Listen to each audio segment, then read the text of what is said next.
When was the last time you stopped to wonder if body composition testing was actually useful for you as a fitness professional, useful for your business, or useful for the client? What I would love to chat with you all about today is why it might not be just useful, but it might also actually be causing harm to our clients. And it might actually be preventing people from even entering your front door or ever deciding to work with you. Body composition testing has a really strong hold in our industry. It is the thing that has been done since I've been in the industry over 17 years. And it's never something I ever thought in my early days, should I even be doing this? This is something that just was part of our standard initial consultation when you entered and started working with a personal training client. And in 2012, I had this epiphany that I watched so many people who were new to exercise go through the body composition assessment process and feel bad afterward, feel sad, feel embarrassed, feel shamed, feel judged. And they look like they did not belong and feel like they belonged in fitness spaces.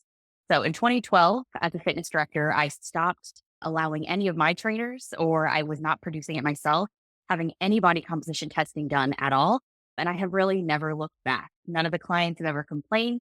We found really incredible ways to help people feel like they are connected to their body, to their exercise program.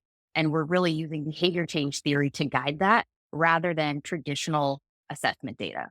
What's funny about that is right around the same time, myself, our team, I was the GM of a private club, and we stopped doing it too. It's wild. Yeah. Around Yeah. that same time frame. Who knows what was going on between you and I and our thoughts, but I it had been such a staple of my education Yes. and going through the black book of ACSM testing and protocols. And then I realized the same thing. This may be causing more harm than good. Mhm. So tell me a little bit more about that moment or that time period that things started really going, man, this may not be the right thing to do. Yeah, at the time, I spent a lot of my career working in higher education as a fitness director for rec centers on campus. And so I'm working with a lot of traditional college student ages, 18 to 22, but also with a lot of alumni and faculty and staff and their partners and dependents. So working with folks anywhere from 18 to 75 or 80. And I just started to see the anxiety that my clients and my staff's clients would have when they saw that it was an assessment day, or they would have a weekend where they traveled and had all this great food, and then they would come back nervous about what the assessment data was going to say. They were no longer living in their bodies. They were no longer present with the things that made them feel good, the things that exercise did to help them feel good. It only became about what the paper said or what the assessment data was telling them. And they were living and dying by those numbers. And at the time, we were using skin fold testing, which the plus or minus on that is pretty crazy, anyways. So I'm like, these numbers are plus or minus 5 to 7%, and you're still living and dying by whatever the number says. There was no amount of counsel we could give the client around, but this, but that, but this, but that. It never mattered. They were just so overwhelmed by the data all the time. And those are just the clients who were already in my space. I started to think about, especially on a college campus, I'm well aware of all of the students that are not coming into our space and do not feel like they belong in that space.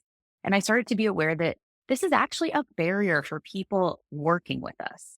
And I just, frankly, I made a hard cut. I was like, tomorrow, we're done. We're not doing it anymore. And like I said, I've never looked back, and I find that it's a much more holistic, comprehensively focused experience that clients are getting when they're not just focused on the numbers. Most definitely. And one of the things I think is really interesting, we both have been educators. I'm an educator, and the accuracy is wildly off for personal trainers performing this. The Even if you're really amazing at it, the margin of error is still significant. And imagine you have various pathways of getting into the business, often which don't include practicing hundreds and That's right. hundreds of times of doing body composition, rockport walking tests, literally, Mhm. you name it. And so all of a sudden, the trainer is providing this testing with clients, and they have no confidence in your ability to do this well. and you're providing completely inaccurate results. And so as another barrier is the trainer's inaccuracy is a huge part of it Right. too. Yeah, the infrequency that they are practicing these tests, which require a high level of frequency in order to deliver them correctly every time. And so, not only, like you said, are we not providing numbers that are super strong or correct, but those numbers mean something to our clients. They are taking them to heart. It is meaning something about them.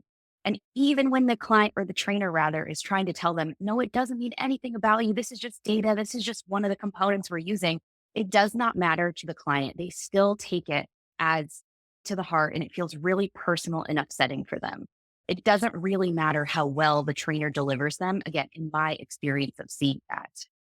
Yeah, it's What's really interesting now too is that we're seeing so many gyms. Not now, I should say, body composition testing used to be something you were just doing with your trainer.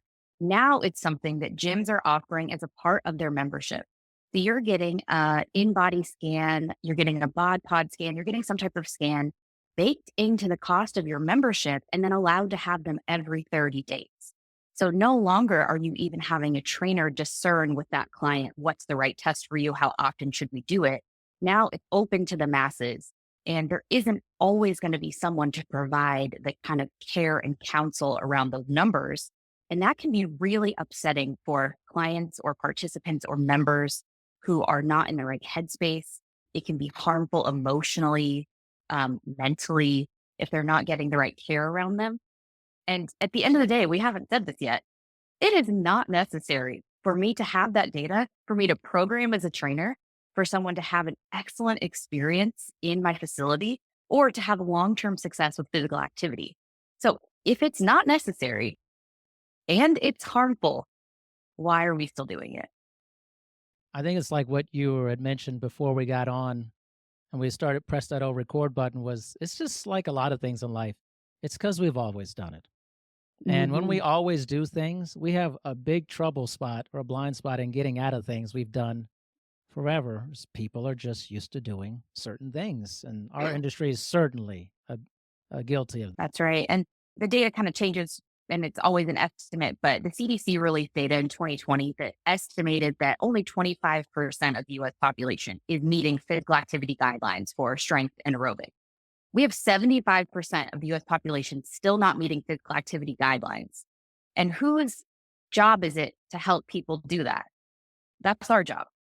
So we still have so much more work to do. And to that point about this is something we've always done, so we keep doing it, we're surely not succeeding just yet. We have 75% of our population who isn't moving regularly. So what if we took a hard look at this practice that's age old and traditional in our field and made some modifications to actually help people have less of a barrier to enter our space and focus more on their comprehensive experience with us rather than just the age old, oh, here's your body composition. Here's how much fat you need to lose. Here's how many pounds you need to lose. Certainly. And what's interesting too is I'm teaching a certified personal trainer prep course currently, several versions of it. And obviously, in the curriculum, we talk about fitness assessment. And there's one aspect, the understanding resting assessments and all these different things, and going through lifestyle questionnaires, the PAR-Q, and all this too. Not only that's good information to know, but it protects you legally as well in those things. But a lot of the physiological assessment, the movement assessment, and especially body composition, is generally not wanted by a lot of clients, anyways. They already know. Most clients come to you very deconditioned in some form. They are aware of their current state of being. I'd love for you to talk more Yes. about that because that is something Yeah. I think we don't talk about enough. I love that point. I think about that all the time. Do you know how long it takes someone to enter our doors? Again, I keep mentioning, right? I'm mentioning a traditional fitness facility. Those are the types I have worked most of my career in. So we'll keep that idea going, a traditional gym or studio setting. Do you know how long it takes someone to get to the place where they feel ready to brave the front door and enter in your facility and be ready to put themselves up and say, okay, I'm here. I know I need to make a change, and here I am. The last thing they need is a literal stranger making them do some type of assessment like this and then point to the results that say you're in this category. They're like, I know, that's why I'm here. I don't need to be demonstrated to. And I will say, as an anecdote to that, in my business, so I focus on working, I help other businesses create belonging for new exercisers in their business specifically. So I go to a lot of gyms and I let a lot of those folks work with me like I'm a new exerciser. I don't talk to them about the experience I have and I just see what it feels like in their shoes. I went to a local gym in Seattle last year to do the same thing, sign up for a membership and just let them take me through their standard onboarding. Part of that standard onboarding was an in-body VIA assessment, which they did right away, and then showed me my results. And he said, it looks like from this assessment, one of your goals will be to lose 20 pounds. How do you plan to meet your goal by losing this 20 pounds? And I was shocked that he would tell me that and phrase it that way. And I just simply said, I have no interest in losing 20 pounds. I'm here to move my body and strength train and use your treadmills. No interest in losing 20 pounds. And then he went on to remind me of all the ways and all the resources they have to help me when I do feel ready to meet that goal of losing 20 pounds. So not only, let me stop and say this, I have high self efficacy in this industry, right? I've been in this industry a long time. If someone has low self efficacy coming in for the first time, it took them 6 months to work up the courage to enter that front door. And the first thing a stranger tells them is, you need to lose 20 pounds. How are you going to do it? Putting them right on the spot. They are likely to have a very stressful experience and not ever really likely to come back or feeling extra motivated to come back. Luckily for me, I didn't have that experience because I have the experience in the industry to like disregard that information. But it is terrifying, to say the least, that some of our new exercisers might be feeling this way. And then the barrier to entry is incredibly high. And it made me think about I was giving feedback to a student today about fitness assessment, which is funny. This week lined up with this conversation we're at in our curriculum. And we didn't plan it this way, by the way. It's not like we planned this, but I provided a very similar commentary of you as similar that imagine the journey this person is undertaking. They didn't decide to hire a personal trainer like yesterday. It was a long journey. And in many Mhm. instances, this is one of the most vulnerable things they've ever done, which is give up their agency in this part of their life for that. Yeah. And I think we need to be better about recognizing the gravity of that situation that when someone actually makes that decision, they've been through a lot to get to that point. So Yeah. that I think is it's actually a really beautiful thing to think about that someone is really they've made a decision to change, which is their behavior change is so hard to do. So hard. Huge hurdle to overcome. Mhm. When I think to myself, okay, why is our industry still hung up on this model? And I think we're missing some key questions. We're missing the first question, which is that something I want to be doing? Me as a trainer, as a health coach, as a business owner, is that something I want us to be doing? Okay, yes or no is the answer there. Then it's okay, when do I want to do it? Is it right when they're entering the door? Is it during the initial consultation when everyone is still strangers and there's no rapport having been built yet?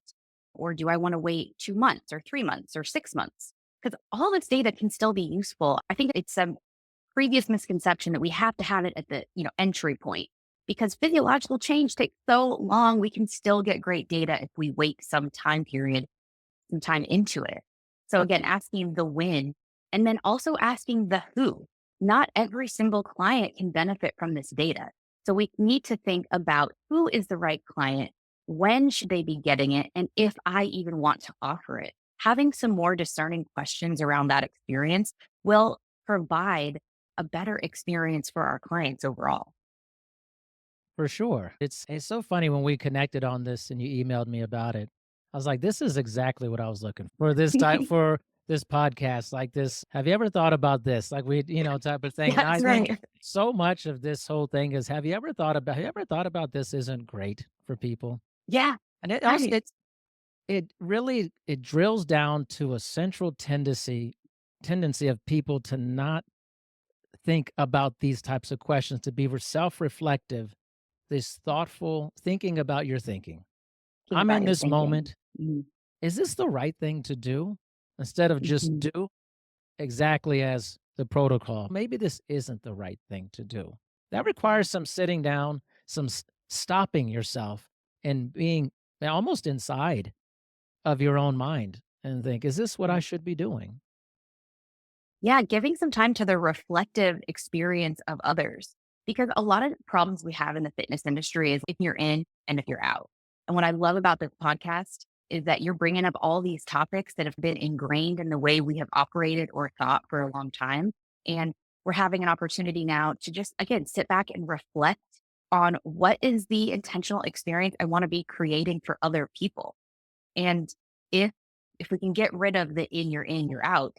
If I'm in, I forget what it's like to be new to a fitness space. So much of my business involves talking about how we create safe spaces for new exercisers. And the first thing I recommend every single person do is when is the last time you went to a gym that wasn't your own and let them treat you like nothing? Because we get so comfortable in the four walls and the spaces that we work in every single day with our knowledge, and that's okay, but it does get in the way of our ability to see what it's like for someone who's new to enter our space. So if we're on the inside, it's easy to forget that asking someone to take a body composition test to a stranger and then get those results reported back to them can be extremely harmful, if not triggering, in so many ways. And if we're on the outside, all we can think about is how scary it is. Darren, I don't know if you've had this experience, but I've had so many clients in the past who used to say, I want to lose like 10 pounds before I come into the gym. I want to lose some weight before I start working with a trainer, because then I'll feel better about myself. And this type of experience, having traditional fitness assessments or traditional body composition testing, is a major barrier to people feeling like they can show up as they are. You are perfect the way you are. We're happy to have you. And we're just going to focus on adherence, behaviors, and just get you moving in a way that feels good for you. I've definitely had that experience, so I need to get in better shape before I start working with you. Interesting. It's like, what is that gonna A do? classic line. Yeah, yeah, most trainers, if you've done this a long time like we have, you've heard that over and over Hmm. again. I think it's a really interesting time to be in too, because we're also trying to deal with this the constant barrage of video that went through platforms that show sculpted bodies and low body composition and Hmm. aspiring to something that is actually generally very unhealthy for a lot of people. But the pull Right. for that is really strong with people. That I think there's also this kind of symbiotic relationship between body composition and doom scrolling and seeing different Mhm. bodies that are done all these things to look a certain way. And we have a hard time breaking this measurement trap that we always get in with people. Yeah, especially because we're up against the mainstream media too. So it doesn't matter really how much work you and I are educating the students we're interacting with or the clients we're interacting with, because we're still up against mainstream media that says a small body is good, a small body is healthy, a small body is desirable. A large body is bad, a large body is not desirable, a large body is not healthy, regardless of any behavior at all. Which is why I love the idea of getting rid of traditional fitness assessments and instead finding your own ways of measurement for change. Let the client determine to them what is important. It's not for me to say if your body composition is lower, you're healthier and happier. That might not be true. So we need to find ways that the client is feeling supported, the client is feeling good, the client is feeling the most like themselves. And that's what I actually like to measure the most with my clients, is not how much weight they've lost, but it's how much do you feel like yourself? Because that is always the goal. We always feel our best when we feel most like ourselves. Definitely. And I think for trainers out there up and coming or just seasoned trainers, to Mhm. me, that intake, the psychological intake, the lifestyle intake, and just the human intake of Mhm. what do you see as a success in this experience?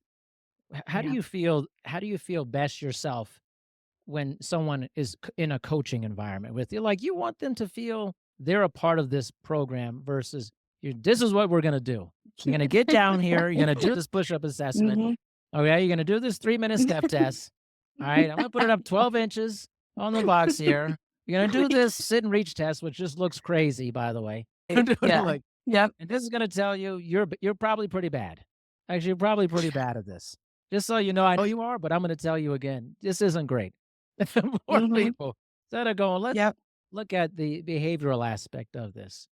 How Yeah. do you want to feel in these Mm. sessions? How do you want to show up each time? All these different things that are again much deeper questions more reflective, and much more indicative of the human experience. How do we wake up every day? How am I going to present myself when I show up to these sessions? It's Mm, and on both sides. That's the thing I love about it. It's not the client, just client.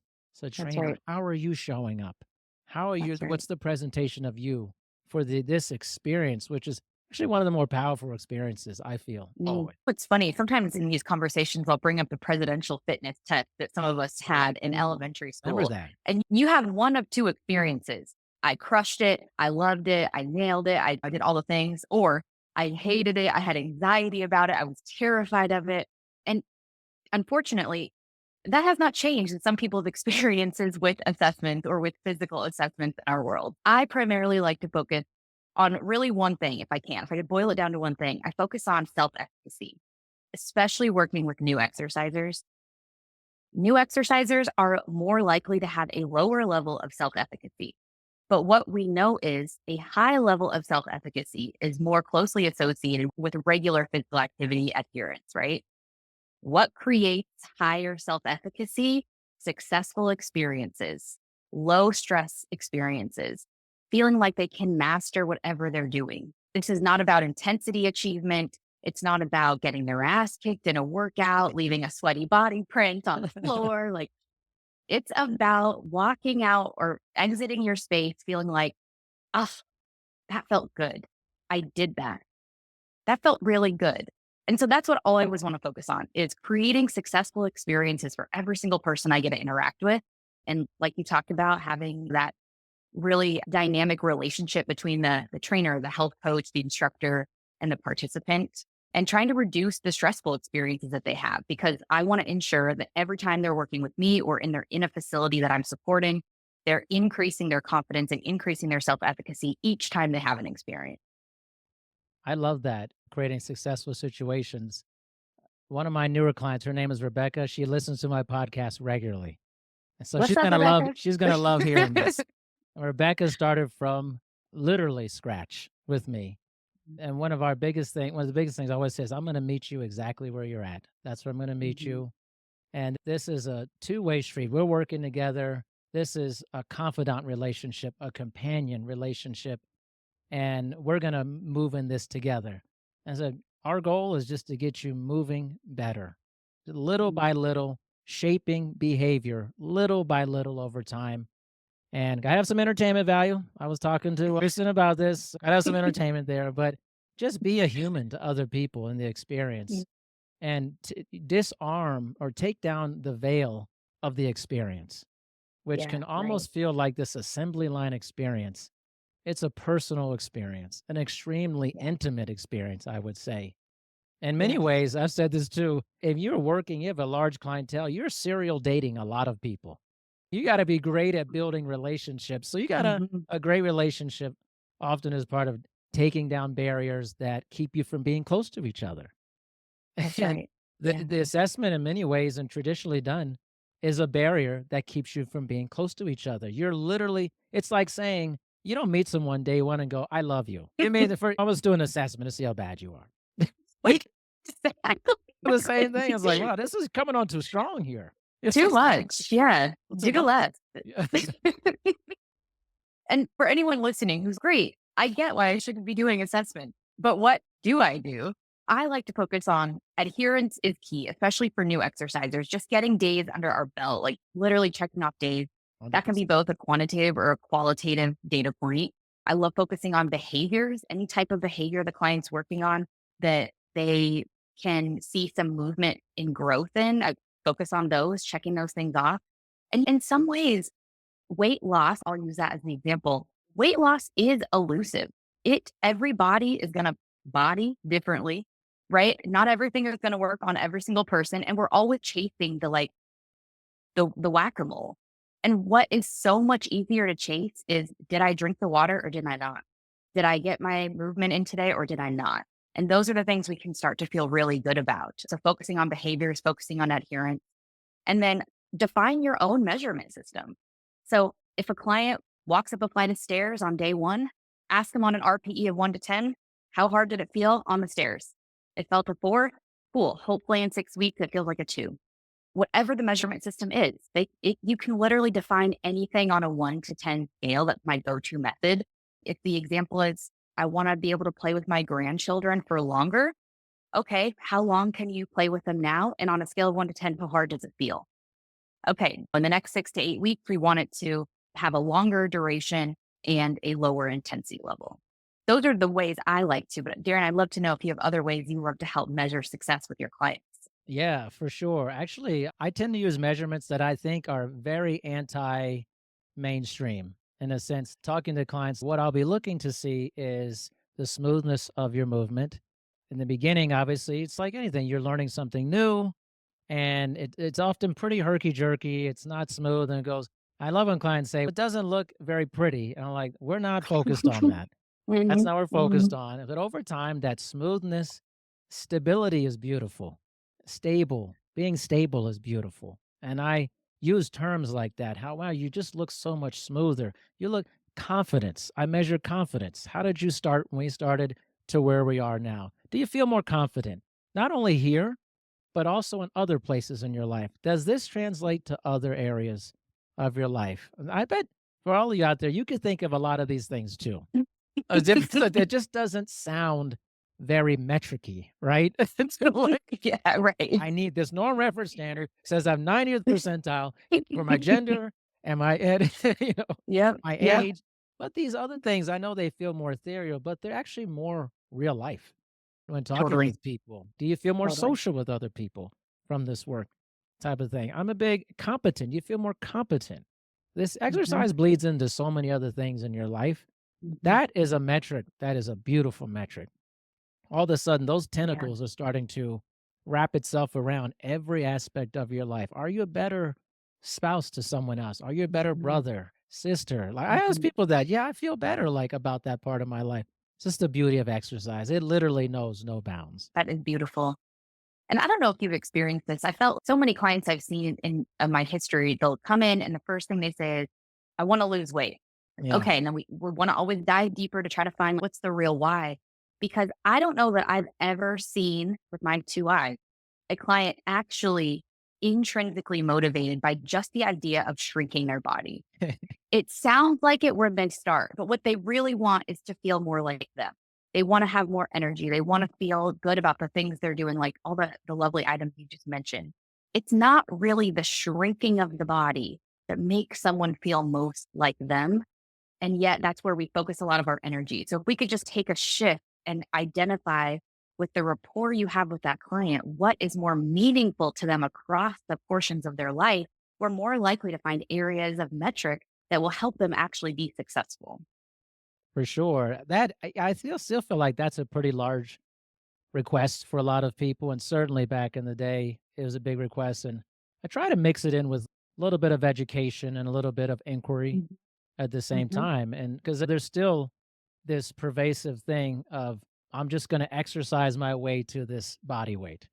Instead of Sure. understanding the data is fairly clear about this. And it is really this the amount that you'd have to do would be astronomical in order to contribute Mhm. to it for that. And then, like you said, where is this coming from? Why do you believe losing weight would benefit you? And then Mhm. once you dig deeper, you realize it's really not about that. It's always about something It else. really Isn't isn't. this our human Mhm. experience? We have this Yeah, referred feeling about something else, but we cover it with the facade of another thing for that's that. right. And then once you Mhm. peel back the layer, you go, I know what this is actually about. Yeah. And you hit on it earlier, but I feel like if we look at the dichotomy of old school personal training that has you come in, your initial consultation has the assessments in it, then you write the program, and then you do the workouts, right? What you're talking about is the relationship you have with that client. You're not going to figure all those things out in your first session, and it's okay to, right? Like the initial consultation is for so many things, and you're going to get a good start on all of that, but it doesn't have to be everything. And you're going to learn more as you go, and they're going to get more comfortable with you and share more with you. And your program can ebb and flow as they get more comfy with movements or if they don't like certain things. There's just so much that can grow and change over time. It doesn't all have to be figured out in the first. I love that. I got to tell you, this is literally my mantra for working with all my clients. So I'll be training tonight and tomorrow morning, and all that is And I'll get to that in a second, but a great story is if I'm ever at a party or somewhere, someone finds Mhm. out I'm a personal trainer, you've probably seen this happen to yourself. Yeah. "What Yes. should I be doing? I don't know if I'm doing it. What Yes. do you think I should do?" And I always go, "I don't know." And they go, Mhm. "Really?" I said, "How would I know? I haven't sat down with you. I haven't worked with you. I don't know and understand your super compensation levels, all that good I don't know how you respond to what we're gonna Mhm. do." And this is part of what I tell my clients in the assessment is in the intake is this is a living, breathing, changing journey we're on.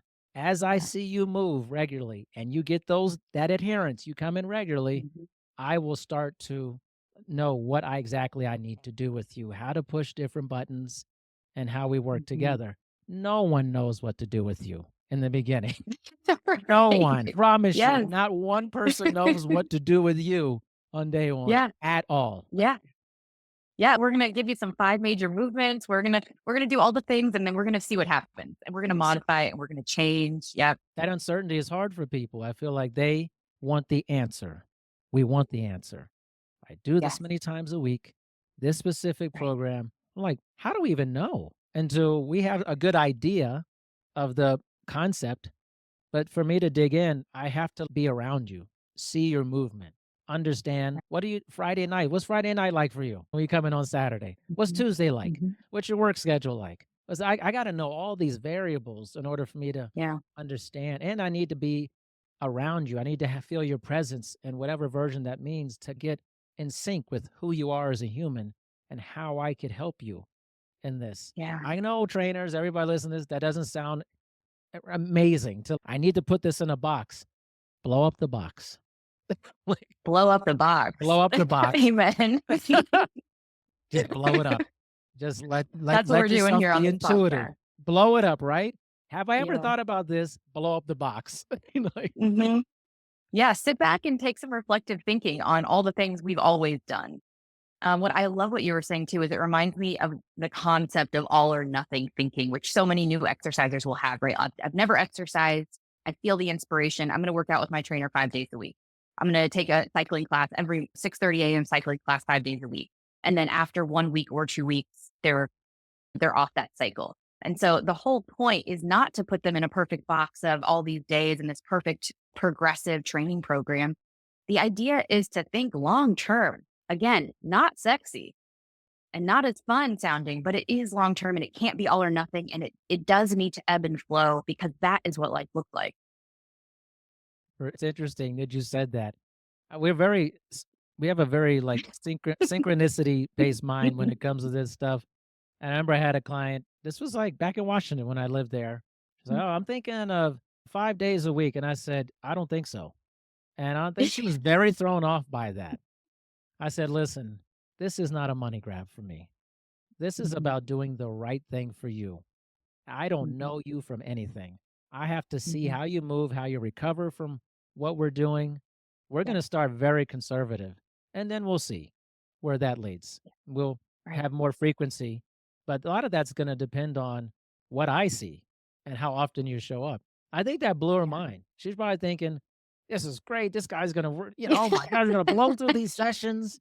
We're going to renew quickly." And I'm thinking in my mind, no, no, that's a recipe for failure, right? It is. Hasn't Yeah, haven't exercised in 6, 7 years, and then you wanna do that? My job's to keep you safe also. that's right. That would not And keep to keep you moving. It's Yep. not going to keep you moving if you start with No. 5 days a week. It just won't. But you will be out of here quickly. Yeah, you will not be Hmm. you'll be feeling having all the feels.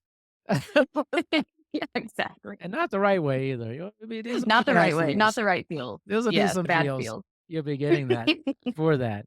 But it's just, I'm glad Right. there's people like yourself, Kristen, who are breaking the box, blowing it up, and just asking a simple question, which is, should I be doing this? Or why, or just stating why we shouldn't be doing this. That's Brilliant right. stuff. Thank you so much for coming on with me to look at the far side of this. Would love for people to check out a little bit more of your work. So please promote away.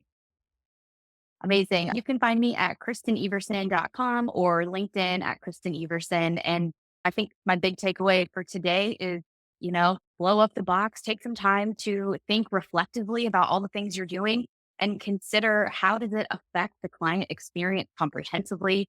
How does it make people feel about themselves? And how can we take all the really incredible things you do, but make sure it applies to new exercisers? Fantastic. Kristen, thank you so much. It's a real pleasure, and I actually did Thank meet you in you. person in Chicago. Yes, I that's remember right. at one of my Yes. at my presentation with Andrew. It was such a pleasure to Yep. meet you, and I hope we run into each other again at another conference. Yeah. Thank you for all the incredible things you're doing for the industry. It's really exciting, and congrats on your mentorship program. Thank you so much. I appreciate it. Thank you.